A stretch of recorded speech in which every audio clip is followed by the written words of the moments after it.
आप देखते होंगे पेट्रोल पंप पे कोई अपनी पत्नी को लेके नहीं जाता है, बाहर उतार देता है। क्यों? क्योंकि पेट्रोल पंप पे ऊपर ऊपर देखिएगा लिखा रहता है बड़े अक्षरों में, किसानों के अकाउंट में 18,000 करोड़ रुपए ट्रांसफर किया गया है।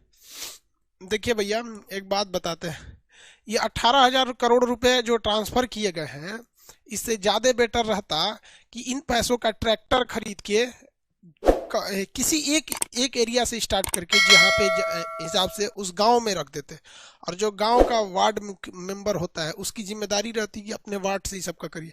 एक अस्थाई उपाय करना जरूरी है, वरना ये 18,000 करोड़ रुपए किसान के पास पहुंचेगा 500 रुपये के हिसाब से, 500 रुपया महीना पहुंचेगा, इससे ज्यादा कुछ नहीं पहुंचेगा। खैर ये साइंस का टॉपिक है, इसको ध्यान दीजिए।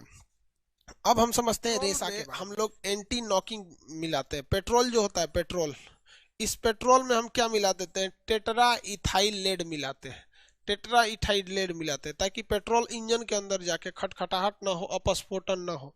लेकिन इससे क्या होता है, शीशा बाहर निकलता है। क्या होता है, शीशा प्रदूषण होता है, शीशा के छोटे छोटे कण निकलते हैं सर, और इससे हमारा ब्रेन डिस्टर्ब होता है, तंत्रिका क्या हो जाता है, तंत्रिका डिस्टर्ब हो जाता है, यानी हमारा ब्रेन क्या हो जाता है, इससे डिफेक्टेड हो जाता है। इस वजह से शहरी दुनिया में देखेंगे तो लोग बहुत ज्यादा चिड़चिड़े हो जाते हैं, गुस्सियाने लगते हैं, डांट देगा सब उसको, जो ऐसे किया जाता है, ऐसे नहीं, उसे डांट देगा उसको, बात बात पे उसको क्या कर देता है, डांट देता है उसको, बात बात पे डांट देगा तो उसकी वाली गुस्सिया जाएगी, कहेगी कि अब आप पहले जैसे नहीं रह गए। अरे ससुरा कौन सी पहले जैसे नहीं रह गए, ओकरा तो प्रदूषण मर ले, शीशा प्रदूषण। इसीलिए ना पेट्रोल पंप पे कहा गया कि नहीं भाई आप शीशा नहीं डाल सकते, उसमें पेट्रोल में शीशे की मात्रा टेट्राइथाइल लेड नहीं डाल सकते, तो शीशा नहीं डाला गया। समझ में आ गया कि नहीं आ गया? देखिए, आप देखते होंगे पेट्रोल पंप पे कोई अपनी पत्नी को लेके नहीं जाता है, बाहर उतार देता है। पेट्रोल भरवाने देखिएगा ना, जिसको पेट्रोल भरवाना होगा पत्नी को कहेगा आप यहीं उतरिए, हम जाते हैं पेट्रोल भरवा के आते, भरवा के आएगा। समझ में आ गया कि नहीं आएगा? क्यों? क्योंकि पेट्रोल पंप पे ऊपर ऊपर देखिएगा लिखा रहता है बड़े अक्षरों में, विस्फोटक सामग्री को दूर रखें, इसलिए कोई भी अपनी पत्नी को नहीं ले जाता है, विस्फोट कर जाएगी, ज्वलनशील सामग्री नहीं ले जा सकते पेट्रोल पंप। समझ में आ रहा है कि नहीं? दिखा दे किसी को तब तो दिखाएं, रुकिए दिखा रहे नाइलॉन। देखिए ये ब्रश है, तो ये जो तरवा है ये जो है ये किसका बना होता है, नाइलॉन का होता है, नाइलॉन का।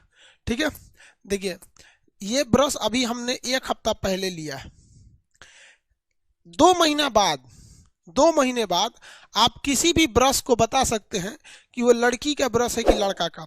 अगर वो सही सलामत में दिख रहा है तो समझ जाइएगा कि वो ब्रश लड़की का है, और अगर वो झाड़ू जैसा हो गया 1 महीना के अंदर अंदर अगर वो झाड़ू जैसा हो गया, समझ जाइएगा वो लड़का का है।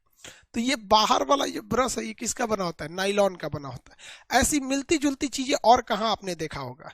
ऐसी ही चीज की बनी होती है मच्छरदानी, ऐसी चीजों की क्या बनी होती है, मच्छरदानी। और जैसी मच्छरदानी होती है, मजबूत मच्छरदानी, मछली का जाल, पैराशूट की रस्सी, ये सारी चीजें किस चीज की बनी होती है, नाइलॉन की बनी होती है। किसकी बनी होती है, नाइलॉन की। देखिए ना, अब नाइलॉन, किसी को दिक्कत तो नहीं है नाइलॉन में? नाइलॉन समझ में आ गया? नाइलॉन जो था प्रथम रेशा था जिसे आर्टिफिशियली रूप से बनाया गया था, आर्टिफिशियली बनाने वाला पहला रेशा नाइलॉन को बनाया गया था। आगे बढ़ जाते हैं हम, नाइलॉन के बाद आता है पॉलिएस्टर।